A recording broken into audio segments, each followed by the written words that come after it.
মোৰ কোনো জাতি নাই, মোৰ কোনো ধৰ্ম নাই, মোৰ কোনো ভগৱান নাই, মই মুক্ত, মই কাঞ্চনজংঘা বুলি আমাৰ জুবিন দাই কৈছিল। আৰু সেই জুবিন দাৰ বৰ্তমান সমাধিস্থলী দেখা পোৱা গৈছে যে কি মুছলমান, কি হিন্দু, কি বৌদ্ধ, কি খ্ৰীষ্টান, কোনো জাতি বৰ্ণ ধৰ্ম নিৰ্বিশেষে এই সমাধিস্থলীত বৰ্তমান দেখা পোৱা গৈছে হাজাৰ হাজাৰ মানুহ। মৃত্যুৰ প্ৰায় 20 দিন হৈ গৈছে, কিন্তু এতিয়ালৈকে জুবিন দাৰ সমাধিস্থলীত দেখা পোৱা গৈছে হাজাৰ হাজাৰ মানুহ ভিৰ কৰা পৰিলক্ষিত হৈছে।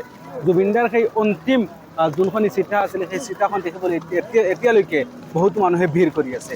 আৰু জুবিন দাই যেনেদৰে কৈ গৈছিলে যে মোৰ কোনো জাতি নাই, মোৰ কোনো ধৰ্ম নাই, মোৰ কোনো ভগৱান নাই, ঠিক তেনেদৰেই প্ৰত্যেকটো জাতি প্ৰত্যেকটো ধৰ্মৰ মানুহে ইয়াতে সেই সমাধিস্থলীত আহি দেখা পোৱা গৈছে যে ভিৰ কৰা পৰিলক্ষিত হৈছে। আপোনালোকে ইয়াত দেখা পাইছে অকল মানুহেই মানুহ। মৃত্যুৰ 20 দিন হৈ গৈছে, 20 দিন উকলি যোৱাৰ পিছতো দেখা পোৱা গৈছে হাজাৰ হাজাৰ মানুহ ভিৰ পৰিলক্ষিত হৈছে জুবিনদাৰ সমাধিস্থলীত শেষবাৰৰ কাৰণে এবাৰ চোৱাৰ উদ্দেশ্যে। সেই সময়তে জুবিনদাৰ সেই সমাধিস্থলী মানুহে দেখিব নোৱাৰিছিল, দেখিব পৰা নাছিল।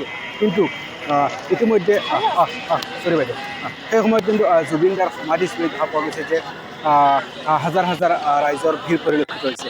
গতিকে আপোনালোকে নিশ্চয় ইফালে দেখিব পাৰিছে যে বহুতো মানুহ, কিয়নো জুবিনদাৰ মৃত্যু প্ৰায় 20 দিন উকলি গৈছে। আৰু 20 দিনৰ পিছতো প্ৰত্যেকটো ধৰ্মৰ মানুহে ইয়াতে আহি দেখা পোৱা গৈছে যে অন্তিম সময়তে শ্ৰদ্ধাঞ্জলি দি আছে জুবিনদাৰ সেই সমাধিস্থলীত। চ' আপোনালোকে ভিডিঅ'টো বেছিকৈ শ্বেয়াৰ কৰি দিব। আৰু কি আচলতে শৃংখল সেই কথা কৈছিলে যে প্ৰথমবাৰ এখন ঠাই ধৰি লওক মছজিদ, মন্দিৰ, গীৰ্জালৈ পৰিলক্ষিত হোৱা দেখা পাইছে। এনেকৈ আপোনালোকে দেখা পাইছে যে মৃত্যুৰ 20 দিন উকলি যোৱাৰ পিছতেও গোটেই ৰাতি এনেধৰণে হাজাৰ হাজাৰ ৰাইজৰ ভিৰ কৰা পৰিলক্ষিত হয়। প্ৰায় 20 দিন হৈ গৈছে, কিন্তু এতিয়ালৈকে মানুহৰ ভিৰ কমা নাই। আপোনালোক যদি কেতিয়াবা গুৱাহাটীলৈ আহে, এবাৰ হ'লেও যদি অহা নাই জুবিনদাৰ সমাধিস্থলীত, এবাৰ হ'লেও আপোনালোকে চাই যাব।